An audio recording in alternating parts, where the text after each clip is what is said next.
Hi all, അസ്സാം വലൈക്കും വറഹമത്തല്ലാഹി വബറകാതുഹു. Welcome back to our channel. അപ്പോൾ ഇന്ന് നമ്മൾ ഒരു ക്ലീനിങ്, റൂമൊക്കെ ഒന്ന് ക്ലീൻ ചെയ്തെടുക്കാമെന്ന് വിചാരിച്ചു. പിന്നെ കുറച്ച് കുക്കിങ്, പിന്നെ അതിൻ്റെ കൂടെ ഒരു കുറച്ച് എനിക്ക് തോന്നുന്ന കാര്യങ്ങളും കൂടെ ഷെയർ ചെയ്യാമെന്ന് വിചാരിച്ചു കേട്ടോ. അപ്പോൾ ഇന്ന് മക്കളും എല്ലാവരും ഉള്ളൊരു വ്ളോഗ് തന്നെയാണ്.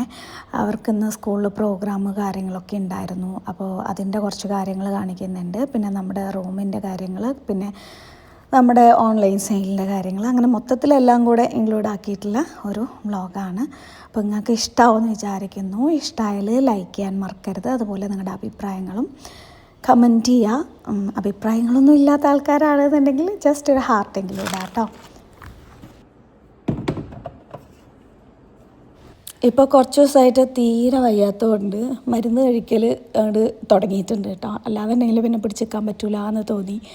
അപ്പോൾ പിന്നെ ഈ ഇടയ്ക്ക് ചുമയും ഇതൊക്കെ നല്ലോണം കൂടിയിട്ട് ശ്വാസം മുട്ടലും വന്നിട്ടുണ്ടായിരുന്നു. അപ്പോൾ അതിനങ്ങനെ ഡോക്ടറെ അടുത്ത് പോയിട്ട് മരുന്ന് കഴിക്കാൻ പറഞ്ഞിട്ടുണ്ടായിരുന്നു. പിന്നെ അത് കഴിക്കുമ്പോൾ ഇപ്പോൾ നല്ലോണം കൈയും നമ്മുടെ ഹാർട്ട്, പല്ലും ഒക്കെ ഇങ്ങനെ ഷിവർ ചെയ്യണ പോലെ തോന്നുന്നല്ല, ആക്ച്വലി ഷിവറിങ് ആണ്. അപ്പോൾ ഷിവർ ചെയ്യാനുള്ള മരുന്നും കഴിച്ചിട്ടാണ് ഇന്നത്തെ ദിവസം അങ്ങനെ നമ്മൾ സ്റ്റാർട്ട് ചെയ്യുന്നത് കേട്ടോ. അപ്പോൾ ഇതിൽ എനിക്ക് കുറച്ച് കാര്യങ്ങൾ, നമ്മൾ ലേഡീസ് സ്വയം വിചാരിച്ച് വെച്ചിരിക്കുന്ന കുറച്ച് കാര്യങ്ങളും അതിൻ്റെ യാഥാർത്ഥ്യം എന്താണെന്നുള്ളത് ഈ ഒരു വീഡിയോയിൽ ഞാൻ എൻ്റെ അഭിപ്രായം അത് പറയുന്നുണ്ട് കേട്ടോ. ഇത് വന്നിട്ട് എന്താണെന്നറിയോ, അമ്മ വന്നിട്ടുണ്ടായിരുന്നു. അപ്പോൾ കുറച്ച് വെള്ളത്തിൽ ചൂടാക്കി വെച്ചിട്ട് പോയൊരു സംഭവമാണ്. എന്താണെന്ന് വെച്ചാൽ നിങ്ങൾക്ക് ആർക്കെങ്കിലും അറിയണമെങ്കിൽ പറയണം. ഇത് രാമച്ചത്തിൻ്റെ വേരാണ്. ഒരു ദിവസം പെട്ടെന്നുണ്ട് വീട്ടിൽ നല്ല മണം. അപ്പോഴുണ്ട് എന്താ സംഭവം എന്ന് നോക്കിയപ്പോൾ അമ്മ പറഞ്ഞ് രാമച്ചത്തിൻ്റെ വേര് ഇതുപോലെ ചൂടാക്കി വെച്ച് കഴിഞ്ഞാൽ നെഗറ്റിവിറ്റിയൊക്കെ പോവും എന്ന് പറഞ്ഞു. ഇതിൽ പല രീതിക്കുള്ള വ്യാഖ്യാനങ്ങൾ ഉണ്ടാവാം. പക്ഷെ ഞാനതിൽ വിശ്വസിക്കുന്നത് അന്തരീക്ഷത്തിലുള്ള എന്തെങ്കിലുമൊക്കെ നെഗറ്റീവ് ബാക്ടീരിയാസ് അതുപോലെയുള്ള സംഭവങ്ങൾ ഇതിൻ്റെ ആ ഒരു മണത്തിലും കാര്യത്തിലും ഒക്കെ നശിച്ചു പോകുന്നതാണ്. അന്ധവിശ്വാസത്തിൻ്റെ രീതിയിൽ വിശ്വസിക്കുകയാണെങ്കിൽ വേറെയും വിശ്വസിക്കാം. പക്ഷേ എനിക്കങ്ങനെ വിശ്വസിക്കാൻ ഇഷ്ടമല്ല. പിന്നെ വീടിനകത്ത് നല്ല മണവും ഉണ്ടാവും കേട്ടോ. അതുകൊണ്ട് തന്നെ ഞാൻ എന്ത് ചെയ്തു, വീണ്ടും ഇതുപോലെ കുറച്ചും കൂടെ വെള്ളം ഒഴിച്ചിട്ട് ചൂടാക്കി വെച്ചിട്ടുണ്ട്. പിന്നെ അതേ തലേദിവസം ചെറുപയർ ഇതുപോലെ മുളപ്പിക്കാനും വേണ്ടിയിട്ട് വെച്ചിട്ടുണ്ടായിരുന്നു. ആദ്യം ഒരു ദിവസം വെച്ചത് നന്നായിട്ട് മുളച്ചില്ല കേട്ടോ. അപ്പോൾ ഇത് നന്നായിട്ട് മുളച്ച് വരുന്നുണ്ട്. അപ്പോൾ ഇന്ന് എന്തായാലും നമുക്കിതൊന്ന് ബ്രേക്ക്ഫാസ്റ്റിന് ഉണ്ടാക്കാമെന്ന് വിചാരിച്ചിട്ടുണ്ട്. അപ്പോൾ ജസ്റ്റ് ഇതേ അവിടെ വെച്ചിട്ട് ഞാൻ വേറൊരു ഈ അരിപ്പല്ലേ അതുപോലത്തെ പാത്രത്തിലേക്ക് ഇപ്പോൾ മാറ്റി വയ്ക്കുന്നുണ്ട്. ഒരുപാട് വെള്ളം നിന്ന് കഴിഞ്ഞാൽ ഇതിൻ്റെ വെള്ളം വന്നിട്ട് ഒരുമാതിരി സ്ലൈമി പോലെ അങ്ങനെ ഒട്ടുന്ന പോലെ ആയിപ്പോകും കേട്ടോ. അപ്പോൾ ആ ഒരു ടെക്സ്ചർ ആവാൻ പോകുന്നതിന് മുമ്പ് ഞാനിതേ ഈ അരിപ്പയിലേക്ക് മാറ്റിയിട്ട് മുകളിൽ നനഞ്ഞ തുണി ഒന്ന് കവർ ചെയ്ത് കൊടുക്കും. നമുക്ക് ഫ്രിഡ്ജിൽ വെക്കണമെന്നില്ല, അത് തനിയെ ഇതുപോലെ മുളച്ച് വരും കേട്ടോ. സ്പ്രൗട്ട്സ് ആയിട്ട് നമുക്ക് വരും. പിന്നെ കുറച്ചും കൂടെ നന്നായിട്ട് ഇലയൊക്കെ വന്നു കഴിഞ്ഞാൽ നമുക്ക് ഇത് എന്തിലെങ്കിലും മുട്ടയിലോ അതുപോലെ എന്തിനെങ്കിലുമൊക്കെ ബ്രേക്ക്ഫാസ്റ്റിന് കഴിക്കുന്നതും നല്ലതാണ്. ഞാനത് ഇവിടെ വെച്ചിട്ട് റൂമിലേക്ക് പോകുന്നുണ്ട്. റൂമിൽ കുറച്ച് കാര്യങ്ങളൊക്കെ ഒന്ന് റെഡിയാക്കാനുണ്ട്. അതിനു മുമ്പ് ഞാൻ സമൂഹത്തിലെ ചിലരുടെ പൊതുവായ ധാരണകളും അതിന് എൻ്റെ ഒരു കാഴ്ചപ്പാടും ആണ് കേട്ടോ ഞാനിതിൽ പറയുന്നത്. ഒരു നെഗറ്റീവ് കമൻറ്റ് റിയാക്ഷനോ അങ്ങനെ ആയിട്ടൊന്നും നിങ്ങൾ കരുതണ്ട. ശരിക്കും ഒരുപാട് ആൾക്കാർ ഒരുപാട് കാര്യങ്ങൾ ഇതുപോലെ തെറ്റിദ്ധരിച്ചുകൊണ്ട് ജീവിക്കുന്നുണ്ട്.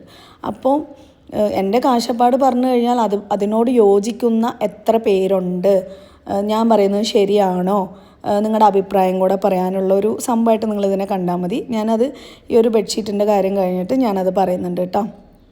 അപ്പോൾ ഇത് വന്നിട്ട് നമ്മളൊരു ഇൻസ്റ്റാ പേജിൽ നിന്ന് നമുക്ക് വന്ന ബെഡ്ഷീറ്റ്സാണ്. ഒരു 5 എണ്ണം ഉണ്ട്. ഒന്ന് വന്നിട്ട് കംഫർട്ടും പിന്നെ ബാക്കി 3 എന്താ പറയുക ഫിറ്റഡ് ബെഡ്ഷീറ്റില്ലേ, അതും ഒരു നോർമൽ ബെഡ്ഷീറ്റും കൂടെ ഉണ്ട്. അപ്പോൾ ഞാൻ അതിലേതെങ്കിലും ഒരെണ്ണം വിരിക്കാമെന്ന് വിചാരിച്ചു. പിന്നെ അതിൻ്റെ കൂടെ ബാക്കിയുള്ളത് നിങ്ങൾക്കും കൂടെ കാണിച്ചു തരാമെന്ന് പറഞ്ഞിട്ട് ഓപ്പൺ ചെയ്യാൻ കേട്ടോ. അതിപ്പോൾ കുറേ ദിവസമായി എനിക്ക് പിന്നെ ഓരോരോ തിരക്കിലും എൻ്റേതായിട്ടുള്ള കുറച്ച് ഇതിലും ഞാൻ അങ്ങനെ മാറ്റി വെച്ചിരിക്കുകയായിരുന്നു കേട്ടോ. അപ്പോൾ ഇത് ഫസ്റ്റ് വന്നിട്ട് ഈ ഒരു ബെഡ്ഷീറ്റാണ്. ഇത് ഫിറ്റഡ് ബെഡ്ഷീറ്റ് ആക്കിയിട്ടാണ് അവർ തന്നിട്ടുള്ളത്. ഇതിന് പില്ലോ കവേഴ്സും വരുന്നുണ്ട് കേട്ടോ.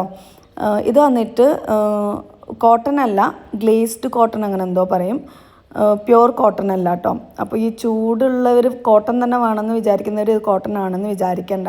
അപ്പോൾ നിങ്ങൾക്കും ഇവരിൽ നിന്നും പർച്ചേസ് ചെയ്യാനായിട്ട് പറ്റും കേട്ടോ. ഞാൻ അവരുടെ പർച്ചേസ് ചെയ്യാനുള്ള നമ്പർ ഞാൻ ഡിസ്ക്രിപ്ഷനിലും പിന്നീട് കമൻറ്റിലും കൊടുക്കാം, നിങ്ങൾ കയറി ചെക്ക് ചെയ്ത് നോക്കിയാൽ മതി കേട്ടോ. പിന്നെ അടുത്തൊരു ബെഡ്ഷീറ്റ് ഇതാണ്. ഇതും കോട്ടൺ അല്ല, ഗ്ലേസ്ഡ് കോട്ടൺ ആണ്, കാണാൻ നല്ല രസമുണ്ട്. പിന്നെ നെക്സ്റ്റ് ഈ ഒരു സാധനമാണ് കേട്ടോ. പിന്നെ അടുത്തത് ഇത് വന്നിട്ട് കോട്ടൺ ആണ്. എനിക്ക് എന്താണെന്നറിയില്ല, കോട്ടൺ ഭയങ്കര ഇഷ്ടമാണ് ഡ്രസ്സുകളുടെ കാര്യത്തിലാണെങ്കിലും ബെഡ്ഷീറ്റ് ആണെങ്കിലും ഒക്കെ.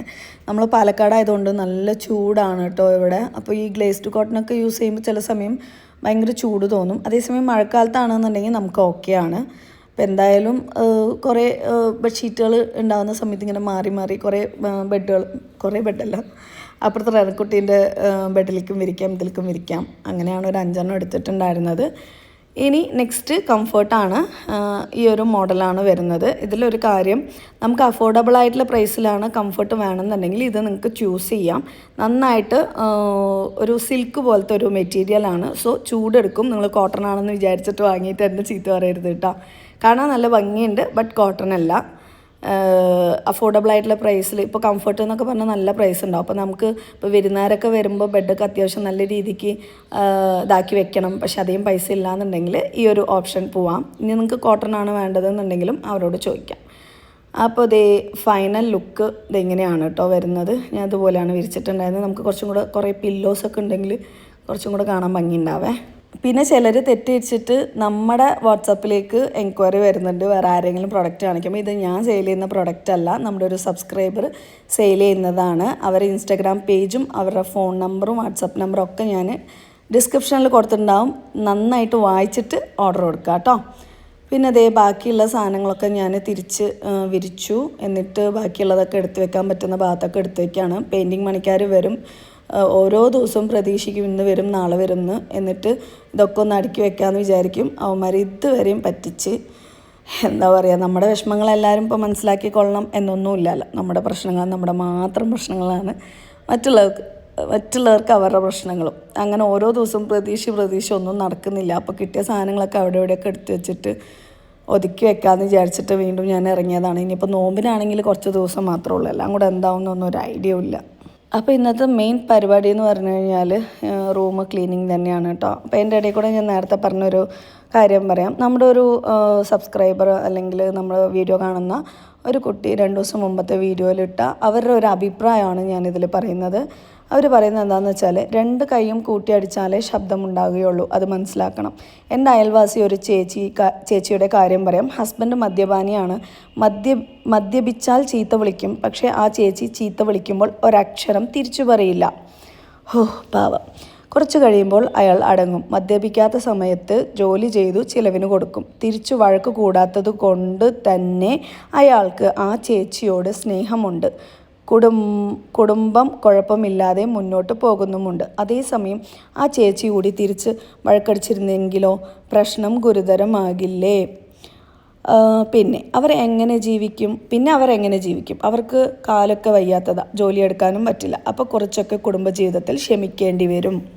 അതായത് ഇവരുടെ മൊത്തത്തിലുള്ളൊരു അഭിപ്രായം എന്താണെന്ന് വെച്ചാൽ, കുടുംബജീവിതത്തിൽ ഭർത്താവ് എങ്ങനത്തവനാണെങ്കിലും നന്നായിട്ട് ക്ഷമിച്ച് അടങ്ങി ഒതുങ്ങി ജീവിക്കണം സ്ത്രീകളാണെങ്കിൽ എന്നാണ് ഈ പറഞ്ഞു വരുന്നതിൻ്റെ അർത്ഥം.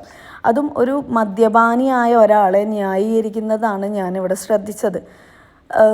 മദ്യപാനം എന്ന് പറഞ്ഞാൽ എത്ര വലിയ വിപത്ത് വരുത്തിക്കൊണ്ട് വെക്കുന്ന ഒരു സംഭവമാണ്. എത്രയോ പേര് മദ്യപിച്ച് ലഹരിയിൽ അങ്ങോട്ടും ഇങ്ങോട്ടും വെട്ടിക്കൊന്നു, കുത്തിക്കൊന്നു, സ്വന്തം അമ്മയെ തല്ലി അല്ലെങ്കിൽ അച്ഛനെ തല്ലി അമ്മയെ കുത്തിക്കൊന്നു, മക്കളെ കൊന്നു, മദ്യപാനത്തിൻ്റെ പുറത്ത് ചെറിയ കുട്ടികളെ പീഡിപ്പിക്കുന്നു. ഇങ്ങനെ എന്തൊക്കെ നമ്മൾ കേട്ടിട്ടുണ്ട്. അങ്ങനത്തെ ഒരു സംഭവത്തിന് എത്ര നിസ്സാരവൽക്കരിക്കുന്ന ഒരു സംഭവമാണ് ഈ ഒരു ലേഡി പറഞ്ഞിട്ടുള്ളത്. എനിക്ക് ശരിക്കും അത്ഭുതപ്പെട്ടു പോയി.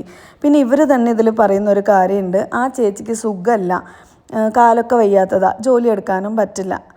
അപ്പോൾ ഇവർക്കറിയാം ആ ചേച്ചിക്ക് ഒരു ഗതിയും പരഗതിയും ഇല്ലാത്തത് കൊണ്ട് മാത്രമാണ് അവരതിൽ ക്ഷമിച്ച് നിൽക്കുന്നത് എന്ന്. ഇതുപോലെയുള്ള ബന്ധങ്ങളിൽ നിൽക്കുന്നവരെല്ലാം സ്നേഹമുള്ളത് കൊണ്ട് നിൽക്കുന്നതല്ല. അവർക്ക് വേറെ ഒരു വഴിയുമില്ല, എങ്ങോട്ട് പോകാനില്ല, 5 പൈസ കിട്ടൂല നമുക്ക് ജീവിക്കാൻ. അപ്പോൾ കുറച്ച് നേരം കള്ളുടിക്കുന്ന സമയത്തൊക്കെ നമുക്ക് കുറച്ച് അടി കിട്ടിയാലും തൊഴി കിട്ടിയാലും ആട്ടും തുപ്പും ഒക്കെ കേട്ടാലും കുഴപ്പമില്ല. ഇതിനകത്ത് തന്നെ ഒരു പരഗതിയില്ലാതെ ജീവിച്ചേക്കാം എന്നൊരു തീരുമാനത്തിലാണ് ഇതുപോലെയുള്ള മദ്യപാനികളുടെ കൂടെ ജീവിക്കുന്നത്. സെയിം ടൈം സ്വന്തം സെൽഫ് റെസ്പെക്റ്റും കുറച്ച് ആരോഗ്യവും കുറച്ച് എന്താ പറയുക അഭിമാനവും ഒക്കെയുള്ള ആരോഗ്യമുള്ള പെൺകുട്ടികൾ ഇങ്ങനൊരു ബന്ധത്തിൽ എന്തിനാണ് ക്ഷമിച്ച് ജീവിക്കേണ്ടി വരുന്നത്? ഭാവിയിലുണ്ടാവുന്ന മക്കളെയും കൂടെ തകർത്ത് അവരുടെ മാനസിക നിലയും കൂടെ തകർത്ത് ഒരു ഹറാമായ കാര്യത്തിലൂടെ ഒരു ജീവിതം കൊണ്ടുപോകുന്നതിൽ എന്താണ് ഇത്ര അന്തസ്സായിട്ടുള്ളത്? ഇതെല്ലാം എൻ്റെ മാത്രം അഭിപ്രായമാണ്. എൻ്റെ അഭിപ്രായത്തിനോട് നിങ്ങൾക്ക് ആർക്കെങ്കിലും യോജിക്കാൻ തോന്നുന്നുണ്ടെങ്കിൽ തീർച്ചയായിട്ടും നിങ്ങളുടെ അഭിപ്രായം പറയണം. കാരണം നമ്മളെല്ലാവരും നിശബ്ദരായിരിക്കുന്നതിന് ഒരുപാട് പേര് ആഗ്രഹിക്കുന്നു. അവർ ചെയ്യുന്ന തെറ്റിനെ ചോദ്യം ചെയ്യപ്പെടാതിരിക്കാനും വേണ്ടി മാത്രമാണ് പല സ്ത്രീകളെയും സൈലൻ്റായിരിക്കാൻ ഒരുപാട് പേര് പറയുന്നത്. അതേപോലെ മറ്റൊരു സ്ത്രീയുടെ ഒരു അഭിപ്രായം ഉണ്ടായിരുന്നു, നിശബ്ദതയാണ് സ്ത്രീകൾക്ക് ഭംഗി എന്ന് പറഞ്ഞിട്ട്. ആരാണ് ഇങ്ങനെ ഒരു കോട്ട ഉണ്ടാക്കിയത്? ഒന്ന് ആലോചിച്ച് നോക്കൂ. എന്തിനു വേണ്ടിയിട്ടാണ് അവർ ഇങ്ങനെയൊരു സംഭവം സമൂഹത്തിൽ സ്ത്രീകളുടെ മനസ്സിൽ ഇൻജെക്റ്റ് ചെയ്ത് വെക്കുന്നത്, കുട്ടികളുടെ മനസ്സിൽ ഇൻജെക്റ്റ് ചെയ്ത് വെക്കുന്നത്? ചെറുപ്പത്തിൽ തന്നെ വളർത്തുമ്പോൾ മറ്റൊരു വീട്ടിലേക്ക് പോവേണ്ട പെണ്ണാണ്, നീ അങ്ങനെ നിൽക്കണം, നീ അടങ്ങണം, നീ ഒതുങ്ങണം, നിൻ്റെ ശബ്ദം ഉയരരുത്, കുറച്ച് ഉച്ചത്തിൽ സംസാരിക്കരുത്, കുറച്ച് ഉച്ചത്തിൽ ചിരിക്കരുത് എന്നിങ്ങനെ കുറേ കടിഞ്ഞാണുകൾ ഇടുന്നത് എന്തിനു വേണ്ടിയിട്ടാണ്? ഇതൊക്കെ ഒരു തരം ഭാവിയിലേക്ക് വരുന്ന തലമുറയായ ആൺകുട്ടികളുടെ മേൽക്കോയ്മയ്ക്ക് വേണ്ടിയിട്ട് മാത്രം സൃഷ്ടിച്ച് വെച്ചിരിക്കുന്നതാണ്. സ്ത്രീകൾക്ക് ശബ്ദം ഉയർത്തേണ്ട സമയത്ത് ഉയർത്തണം, അവരുടെ അഭിപ്രായങ്ങൾ പറയേണ്ട സമയത്ത് പറയണം. നിങ്ങൾ ഇസ്ലാമിന് ഇത് രണ്ടും പറഞ്ഞത് സ്ത്രീകളാണ്. അതുകൊണ്ടാണ് ഞാൻ മുസ്ലിമായിട്ടുള്ള സ്ത്രീകളാണ്. അതുകൊണ്ട് ഞാൻ പറയുന്നു, ഇസ്ലാം നബി സല്ലല്ലാഹു അലൈഹി വസല്ലമയുടെ സദസ്സിൽ തന്നെ സ്ത്രീകൾക്ക് അവരുടെ അഭിപ്രായങ്ങൾ പറയാനും തിരിച്ച് ചോദ്യങ്ങൾ ചോദിക്കാനുമുള്ള എത്രയോ സ്വാതന്ത്ര്യം കൊടുത്തിട്ടുള്ള എത്രയോ തെളിവുകൾ നമുക്ക് മുന്നിലില്ലേ? ഞാൻ ഇസ്ലാം വീണ്ടും ഇവിടെ പറയണമെന്ന് ആഗ്രഹിച്ചതല്ല. നിങ്ങൾ മുസ്ലിം കമ്മ്യൂണിറ്റിയിൽ വന്നതുകൊണ്ട് ഒരു പെണ്ണ് ഇങ്ങനെ തന്നെ ആയിരിക്കണം എന്ന് പറയുന്നത് കൊണ്ട് മാത്രം ഞാനിവിടെ എടുത്തിടുകയാണ് കേട്ടോ. നിങ്ങളെയൊക്കെ എല്ലാവരും പറ്റിച്ച് വെച്ചിരിക്കുകയാണ്. നമ്മുടെ അഭിപ്രായങ്ങൾ പറയാനും നമുക്ക് യാതൊരുവിധ ചങ്ങലയും ആരും ഇട്ട് വെച്ചിട്ടില്ല. അത് വെറും ഇൻവിസിബിളായിട്ട് നമുക്ക് തോന്നുന്ന പോലെ, അതായത് ഒരു ചെറിയ ആനക്കുട്ടീനെ ചെറിയൊരു കയറ് വെച്ചിട്ട് കെട്ടിയിട്ടിട്ട് കുറേ കാലം കഴിഞ്ഞ് ഈ ആന എത്ര വലുതായി കഴിഞ്ഞാലും ഈ കയറ് പൊട്ടിക്കാനുള്ള എല്ലാ ശക്തിയും ഉണ്ടായിട്ടും ഈ ആന വിചാരിക്കും ഞാൻ അതിൽ തളച്ചിറപ്പെട്ടിരിക്കുകയാണ്, അതിന് എന്നെക്കാൾ ശക്തി ഉണ്ടെന്ന് പറഞ്ഞിട്ട് അത് അവിടെ തന്നെ ഒതുങ്ങിക്കൂടും. അതെന്തിനാണെന്ന് വെച്ചാൽ ഇതുപോലെയാണ് നമ്മുടെ ഓരോ സ്ത്രീകളുടെയും മനസ്സിൽ. പുറമേ മറ്റൊരാൾ എന്ത് തെറ്റ് ചെയ്താലും അതിനെ നമ്മൾ ചോദ്യം ചെയ്യരുത്. ഒരു പെണ്ണിൻ്റെ ഭംഗി അല്ലെങ്കിൽ ഒരു പെണ്ണിൻ്റെ നല്ല സ്വഭാവം എന്ന് പറയുന്നത് എന്ത് അനീതി കണ്ടാലും അവൾ ശബ്ദിക്കരുത്. അവൾക്കെതിരെ എത്ര കൈ പൊന്തിയാലും അവൾ നിശ്ചലമായി നിന്നു കൊടുക്കണം. ഇപ്പം മദ്യപിച്ചിട്ട് വെട്ടാൻ വരുന്ന ഭർത്താവിൻ്റെ മുന്നിൽ നീ വെട്ടിക്കോളൂ എന്ന് പറഞ്ഞ് നിന്നു കൊടുത്തു കഴിഞ്ഞാൽ ആ സ്ത്രീ ഒരു മാന്യമായിട്ടുള്ളൊരു സ്ത്രീയും കുലസ്ത്രീയുമായിട്ട് അറിയപ്പെടും. അതേസമയം അവൾ അവളുടെ ജീവനും വേണ്ടിയിട്ട് എതിർക്കാൻ നിന്ന് കഴിഞ്ഞാൽ അവളൊരു പിഴയായി പോകും ഈ സമൂഹത്തിൽ. ഇനി അവളെ ഭൂമിയിൽ പറയാൻ ബാക്കിയൊന്നും ഉണ്ടാവില്ല. നിങ്ങളെന്തിനാണ് ഇങ്ങനെയൊക്കെ? ശരി, നിങ്ങൾക്കങ്ങനെ സഹിച്ചും ക്ഷമിച്ചും ജീവിക്കാനാണ് താല്പര്യമെങ്കിൽ നിങ്ങൾ ജീവിക്കൂ. അത് നിങ്ങളുടെ മാത്രം സ്വാതന്ത്ര്യമാണ്. അതിലാരും വന്ന് കൈ കടത്തൂല. ബട്ട് അതിൽ നിന്നും പുറത്തേക്ക് വരണം എന്നൊരു പെണ്ണ് തീരുമാനിച്ചിട്ടുണ്ടെങ്കിൽ നിങ്ങൾ എന്തിനാണ് അതിനെ ഇതുപോലെയുള്ള സാമൂഹികമായിട്ട് നിങ്ങൾ മാത്രം വില കൽപ്പിക്കുന്ന കുറച്ച് കാര്യങ്ങൾ, നിങ്ങൾ മാത്രം വിശ്വസിക്കുന്ന കുറച്ച് കാര്യങ്ങൾ വെച്ച് ആ പെണ്ണിനെ വിലയിരുത്തുന്നത്? ആരും ഒരു ദിവസം 2 ദിവസം 3 ദിവസം ക്ഷമിച്ചിട്ട് ഒരു ജീവിതത്തിൽ നിന്നും ഇറങ്ങിപ്പോവാനോ മറ്റോ ഒന്നും ആഗ്രഹിക്കുന്ന ആൾക്കാരല്ല. വർഷങ്ങളോളം അവരുടെ എല്ലാവിധ കഠിന പ്രയത്നങ്ങളും അവിടെ ഇട്ടിട്ട് നടക്കാതെ ആകുമ്പോഴായിരിക്കും പലരും പല ഡിസിഷനും എടുക്കുന്നത്. എൻ്റെ കാര്യത്തിലല്ല, പൊതുവായിട്ടുള്ളൊരു കാര്യത്തിൽ പറഞ്ഞാണ്. ഈ ഒരു വീഡിയോ എടുക്കുന്ന സമയത്തില്ലേ, ഞാൻ ഒറ്റ കയ്യിൽ ഫോണും ഒറ്റ കയ്യിൽ ഈ ഒരു സാധനവും പിടിച്ചിട്ട് ഷൂട്ടും നടക്കണം. ഈ ഒരു സംഭവം ഇതിലേക്ക് വീഴുകയും വേണം കറക്റ്റായിട്ട്. കുറച്ച് ബുദ്ധിമുട്ടാണ്. അപ്പോഴാണ് എനിക്ക് പെട്ടെന്ന് ഓർമ്മ വന്നത്, കുറേ കൊല്ലങ്ങൾക്ക് മുമ്പ് എൻ്റെ മക്കൾ TV ഇടിച്ചു പൊട്ടിച്ചൊരു വീഡിയോ ഉണ്ടായിരുന്നു. അതിൻ്റെ അടിയിൽ ഇപ്പോഴും എന്നെ ക്രൂശിച്ചുകൊണ്ടുള്ള കമൻറ്റുകൾ വരും കേട്ടോ. ആ സമയത്ത് ശരിക്കും എനിക്ക് തടയാനൊന്നും ചെയ്യാൻ പറ്റില്ലായിരുന്നു. ഒരു കയ്യിൽ ഫോണ്, ഒരു കയ്യിൽ പാത്രങ്ങൾ, അങ്ങനെ എന്തോ പിടിച്ചിട്ട് വരുന്ന സമയത്ത് സംഭവിച്ചൊരു കാര്യമായിരുന്നു കേട്ടോ. പക്ഷെ അപ്പുറത്ത് ആരൊക്കെ വെറുതെ കിടന്നുറങ്ങിയാലും അവരെ ഒന്നും ആരും കുറ്റം പറയില്ല. അതേസമയം ഒരു പെണ്ണിനെ ഏതൊക്കെ രീതിയിൽ ബ്ലെയിം ചെയ്യാൻ പറ്റുമോ അതിൻ്റെ അങ്ങേയറ്റം ബ്ലെയിം ചെയ്യുന്നൊരു സമൂഹത്തിൻ്റെ ഇടക്കാണ് നമ്മൾ ജീവിച്ചിരിക്കുന്നത്. അപ്പോൾ എനിക്ക് ബാക്കിയുള്ള ഇനി വരുന്ന പെൺകുട്ടികളോടും അല്ലെങ്കിൽ സഫർ ചെയ്യുന്ന പെൺകുട്ടികളോടും ജീവിതത്തിൽ ഒരു മാറ്റം വേണം എന്ന് ആഗ്രഹിക്കുന്ന പെൺകുട്ടികളോടും പറയാനുള്ള ഒരു കാര്യം എന്താണെന്നറിയാം? നിങ്ങൾക്ക് വേണ്ടിയിട്ട് സ്റ്റാൻഡപ്പ് ചെയ്യുക, നിങ്ങൾക്ക് വേണ്ടി സംസാരിച്ച് തുടങ്ങുക എന്നുള്ളതാണ്. ഓ പപ്പായ കട്ട് ചെയ്യുന്ന സമയത്ത് കൈ നല്ലോണം ഷിവർ ചെയ്യുന്നുണ്ടായിരുന്നു. എങ്ങനെയൊക്കെയോ അത് കട്ട് ചെയ്ത് നമ്മുടെ കോഴിക്ക് വന്ന് കൊടുക്കാനായിട്ട് പോവാണ് കേട്ടോ. ആരൊക്കെയോ വീഡിയോ, എനിക്കറിയില്ല കോഴി വളർത്തുന്നതിനെ കുറിച്ചൊന്നും, പുതിയ പുതിയ ഓരോ കാര്യങ്ങളും നമ്മൾ പഠിക്കുക എന്നുള്ളതാണല്ലോ. അങ്ങനെ പപ്പായ കൊണ്ട് കൊടുത്തു നോക്കിയതാണ്, അത് കഴിക്കുമെന്ന് പറഞ്ഞിട്ട് തിരിഞ്ഞു നോക്കിയില്ല ഗൈസ് പപ്പായൻ്റെ കോഴികൾ. പിന്നെ പപ്പായൻ്റെ മേലെ ഞാൻ കുറച്ച് തീറ്റിട്ട് കൊടുത്തു. അപ്പോൾ പിന്നെ അതിനെ വന്ന് അങ്ങനെ കൊത്തിക്കഴിച്ചു. അപ്പോൾ പറഞ്ഞത് എന്താണെന്ന് വെച്ചാൽ, നിങ്ങളെ തളർത്താനും തകർക്കാനും ഒരുപാട് സ്ത്രീകളുടെ കൂട്ടത്തിൽ തന്നെ പല രൂപത്തിൽ പല ഷേപ്പിലും ഇവർ വരും. അതിന് മേ ബി പല പേരുകളായിരിക്കും അവരുടെ സ്ഥാനപ്പേരുകൾ. ആര് തന്നെ ആണെങ്കിലും ഈ പറയുന്ന എല്ലാവരുടെ കാര്യങ്ങളും വെച്ച് ഒന്ന് അനലൈസ് ചെയ്ത് നോക്കുക. എന്നിട്ട് നിങ്ങളുടെ ലൈഫിൽ നിങ്ങൾ സ്ട്രഗിൾ ചെയ്യുന്നതിനെക്കുറിച്ച് ആലോചിക്കുക. നിങ്ങളുടെ ഭാഗത്ത് ന്യായം ഉണ്ടായിട്ടും നിങ്ങൾക്കൊരു സ്ട്രഗിൾ വരുന്നുണ്ട് എന്നുണ്ടെങ്കിൽ നിങ്ങൾ നിങ്ങളുടെ ലൈഫിനെ ഒന്നും കൂടെ റീചെക്ക് ചെയ്യുക. അതായത് എവിടെയാണ് പിഴവ് പറ്റിയത്, എന്താണ് നമുക്ക് പറ്റിയ കുഴപ്പം, എൻ്റെ തെറ്റാണോ അല്ല മറ്റുള്ളവരുടെ തെറ്റാണോ, ഞാൻ ഓക്കെ ആയിരുന്നോ ഈ ലൈഫിൽ എന്നുള്ള കുറേ കാര്യങ്ങൾ അനലൈസ് ചെയ്തുകൊണ്ട് നമ്മളെ ബുദ്ധിമുട്ടിക്കുന്ന കാര്യങ്ങൾ മാറ്റി മാറ്റി മാറ്റി മാറ്റി നിർത്തി നോക്കുക. നിങ്ങൾക്ക് വേണ്ടി നിങ്ങൾ മരിക്കുന്നവരെ സ്റ്റാൻഡപ്പ് ചെയ്യാൻ നിങ്ങൾ മാത്രമേ ഉണ്ടാവുള്ളൂ. നിങ്ങൾക്ക് വേണ്ടി ശബ്ദിക്കാൻ ഈ ഭൂമിയിൽ വേറെ ഒരാളെയും ആരും ഏർപ്പാടാക്കിയിട്ടില്ല. നിങ്ങളെ സന്തോഷിപ്പിക്കാനും അതേപോലെ ഏറ്റവും കൂടുതൽ ഉത്തരവാദിത്തപ്പെട്ടത് മറ്റാരെങ്കിലും ആണെന്ന് വിശ്വസിക്കരുത്. അതായത് നിങ്ങളുടെ ഉപ്പയോ നിങ്ങളുടെ ഉമ്മയോ അല്ലെങ്കിൽ നിങ്ങളുടെ ഭർത്താവോ അല്ലെങ്കിൽ നിങ്ങളുടെ ആങ്ങളമാരോ അല്ലെങ്കിൽ നിങ്ങളുടെ ചുറ്റുമുള്ളവരോ നിങ്ങളുടെ ഫ്രണ്ട്സോ ഒന്നും അല്ല ഉത്തരവാദിത്തപ്പെട്ടവർ, നിങ്ങൾ തന്നെയാണ്. എപ്പോൾ മറ്റുള്ളവരിലേക്ക് നമ്മുടെ എക്സ്പെക്റ്റേഷൻസ് നിങ്ങൾ വെക്കുന്നുവോ അതോടുകൂടെ നിങ്ങളുടെ ലൈഫ് കോഞ്ഞാട്ടയാണ്, എഴുതി വെച്ചോ. പിന്നെ എല്ലാവരെയും ഞാൻ കുറ്റം പറയുന്ന ആളല്ല, സഫർ ചെയ്യുന്നവർക്ക് വേണ്ടി മാത്രമുള്ള കാര്യങ്ങളാണ് ഞാനിതിൽ പറയുന്നത്. എത്രയോ പേർക്ക് നല്ല അടിപൊളി നല്ല ലൈഫ് പഠിച്ചോൻ കൊടുത്തിട്ടുണ്ട്. അവർക്കൊക്കെ അത് എന്നും നിലനിർത്തി കൊടുക്കട്ടെ. അല്ലാത്തവർക്കും വേണ്ടിയിട്ടുള്ള കുറച്ച് കാര്യങ്ങളാണ് ഞാൻ ഈ പറയുന്നത്. അതുകൊണ്ട് ഞാൻ ജനറലൈസ് ചെയ്ത് പറയുന്നു, അയ്യോ അങ്ങനെയാണ് ഇങ്ങനെയാണെന്ന് പറഞ്ഞിട്ട് ആരും വന്ന് തർക്കിക്കാൻ വരണ്ട. കുറച്ച് പേരുണ്ട് അവർക്ക് വേണ്ടി മാത്രം. ഓക്കെ, സോ മൈസെൽഫിന് വേണ്ടി, അതായത് എനിക്ക് വേണ്ടി ഞാൻ സ്റ്റാൻഡപ്പ് ചെയ്യും എന്ന് തീരുമാനിക്കുക. നിങ്ങൾക്കെതിരെ വരുന്ന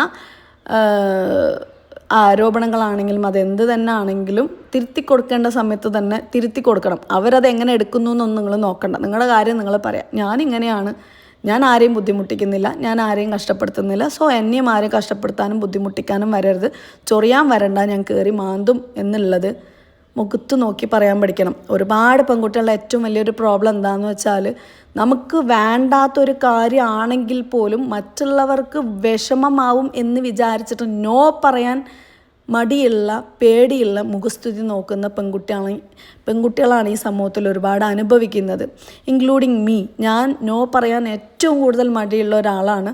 ഇപ്പം ഞാൻ ട്രൈ ചെയ്യുന്നുണ്ട്, എങ്കിൽ പോലും ഞാൻ ഇപ്പോഴും നോ പറയാൻ ഭയങ്കര മടിയുള്ള ഒരാളാണ്.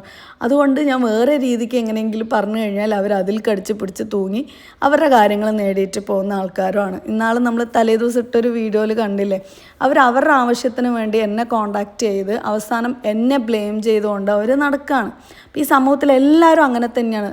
പ്രകടമായിട്ട് നമുക്ക് എന്തൊരു ബുദ്ധി ഇല്ലാത്ത ആളാണെന്ന് തോന്നിക്കഴിഞ്ഞാലും അവർ പറയുന്നതിൽ തന്നെ അവർ ഉറച്ചു നിൽക്കും. കാരണം അവരെ സംബന്ധിച്ചിടത്തോളം അവരുടെ സുഖവും സൗകര്യങ്ങളും സന്തോഷങ്ങളും മാത്രമാണ് ഈ ഭൂമിയിലെ ഏറ്റവും വലുത്.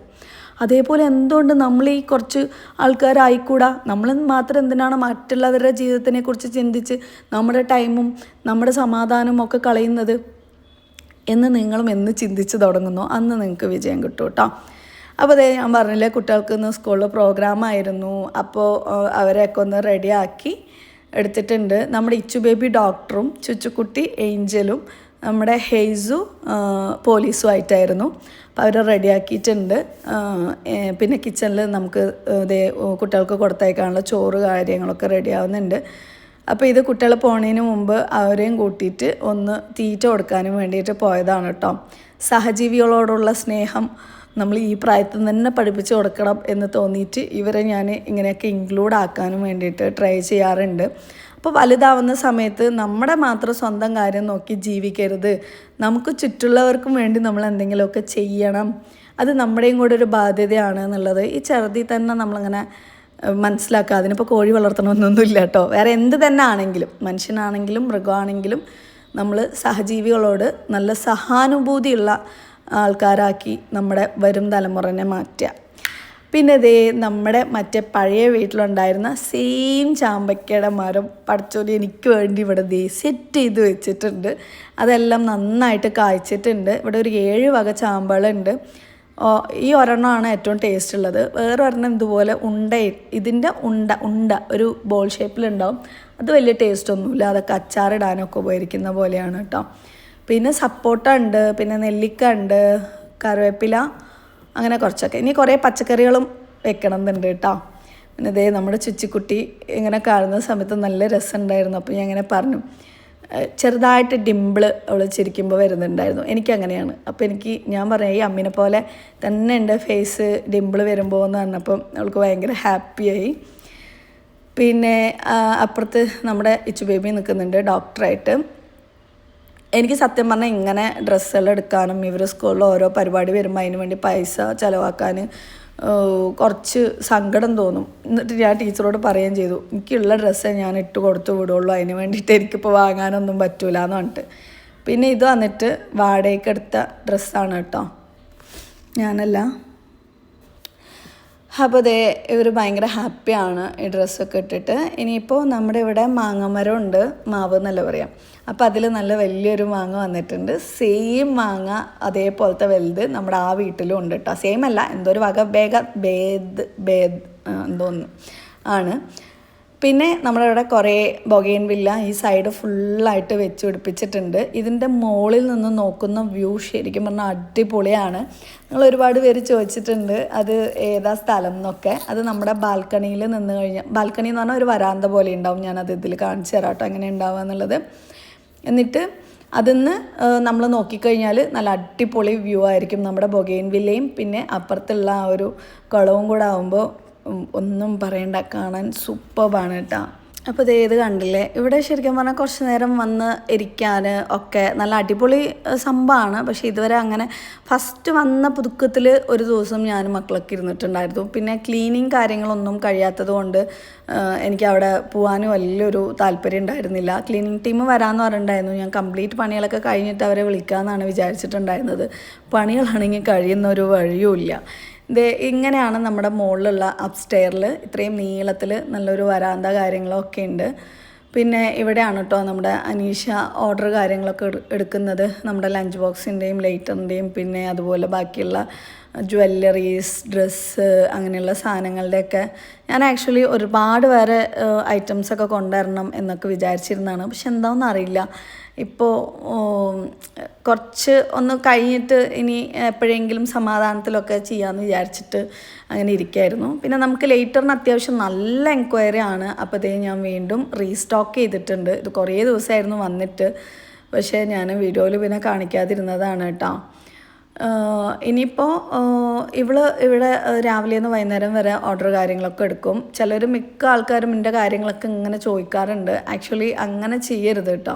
കാരണം നമ്മൾ ബിസിനസ്സിന് വേണ്ടിയിട്ട് അവർക്ക് സാലറിയും കൊടുത്തിരുത്തുന്ന സമയത്ത് വേറെ കുറേ കാര്യങ്ങൾ ഇങ്ങനെ ചോദിച്ചിട്ടും പറഞ്ഞിട്ട് ഓരോരുത്തർ വരുമ്പോൾ നമുക്ക് അത്രയും ടൈം നമുക്ക് നഷ്ടപ്പെടുന്നുണ്ട്, വേസ്റ്റ് ആവുന്നുണ്ട്.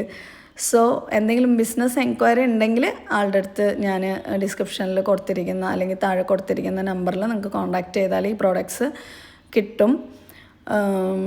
പിന്നെന്താ, ആദ്യം വന്ന ഉടനെ ചിലപ്പോൾ കുറേ ഓർഡേഴ്സൊക്കെ നോക്കിയിട്ട് പിന്നെ പോകാൻ നേരത്ത് ഈ സംഭവങ്ങളൊക്കെ പാക്ക് ചെയ്ത് അവിടെ വെക്കും. ഒരു 5 മണിയാവുന്ന സമയത്ത് DTDCയുടെ ആൾക്കാർ വന്ന് എടുക്കും കേട്ടോ. ഇതൊക്കെ ഇപ്പോൾ ഓർഡർ ആയതാണ്. ഇനിയിപ്പോൾ നമ്മുടെ റെഡ് കത്തികൾ കുറച്ചുണ്ട്, കൂടുതലൊന്നുമില്ല. നമ്മുടെ ബ്ലൂ ഏകദേശം കഴിയാറായിട്ടുണ്ട്, 2-3 പീസ് മാത്രമേ ഉള്ളൂ. പിന്നെ ഇതൊക്കെ അവിടെ നിന്ന് വരുമ്പോൾ കൊണ്ടുവന്ന എൻ്റെ സർട്ടിഫിക്കറ്റ്സ് ആണ്. എല്ലാവിധ സർട്ടിഫിക്കറ്റ്സും ഇതിൽ ഭദ്രമായിട്ട് സൂക്ഷിച്ചിട്ടുണ്ട്. ഇന്നാൾ മറ്റേ ലേഡി ഇങ്ങനെ ചോദിക്കുന്നുണ്ടായിരുന്നു, നീ എന്നെ പഠിപ്പിക്കാൻ നിൽക്കണ്ട, നീ ആദ്യം പഠിച്ചതിൻ്റെയൊക്കെ സർട്ടിഫിക്കറ്റ് ആദ്യം മുഴുമിപ്പിച്ച് വാങ്ങുന്ന പറഞ്ഞിട്ട് ഇതിലെല്ലാ സർട്ടിഫിക്കറ്റും ഉണ്ട് കേട്ടോ. എല്ലാം ഇതുപോലെ എടുത്ത് വെച്ചിരിക്കുകയാണ്. ശരിക്കും പറഞ്ഞാൽ ചില സമയം തോന്നും, അന്ന് തന്നെ ആ ഒരു അതായത് 10-17 വർഷം മുമ്പ് റേനക്കുട്ടി ചെറിയ കുഞ്ഞു ആവിയായിരിക്കുന്ന സമയത്ത് എനിക്ക് ഒരു ജോലി ഓഫർ ഉണ്ടായിരുന്നു കൊല്ലംകോട് ഒരു ഗവൺമെൻറ് സ്കൂളിൽ അറബിക് ടീച്ചറായിട്ട്. അന്ന് അങ്ങനെ പോയിട്ടുണ്ടായിരുന്നെങ്കിൽ നല്ലതായിരുന്നു എന്ന് തോന്നും. ചില സമയം തോന്നും അങ്ങനെ പോയിട്ടുണ്ടായിരുന്നെങ്കിൽ നിങ്ങളെപ്പോലെ ഒരുപാട് പേര് എനിക്ക് അങ്ങനെയൊക്കെ കിട്ടൂലായിരുന്നു എന്നുള്ളത്. അപ്പോൾ നമ്മുടെ ലൈഫിലെ സ്ട്രഗിൾസും ബുദ്ധിമുട്ടുകളും ഒക്കെ പല രൂപത്തിലും വരുന്നത് നമ്മുടെ ലൈഫിൽ നമ്മളെ ഏതെങ്കിലും ഒരു വലിയ ഉന്നതമായിട്ടുള്ള പദവിയിലേക്ക് അല്ലെങ്കിൽ ഹൈ പൊസിഷനിൽ എത്തിക്കാനും അല്ലെങ്കിൽ നമുക്ക് ഒരുപാട് അനുഗ്രഹങ്ങൾ തരാനും വേണ്ടിയിട്ടാണ് നമ്മുടെ സ്ട്രഗിൾസ് എല്ലാം നമ്മുടെ ലൈഫിൽ വരുന്നത്. ശരിയല്ലേ?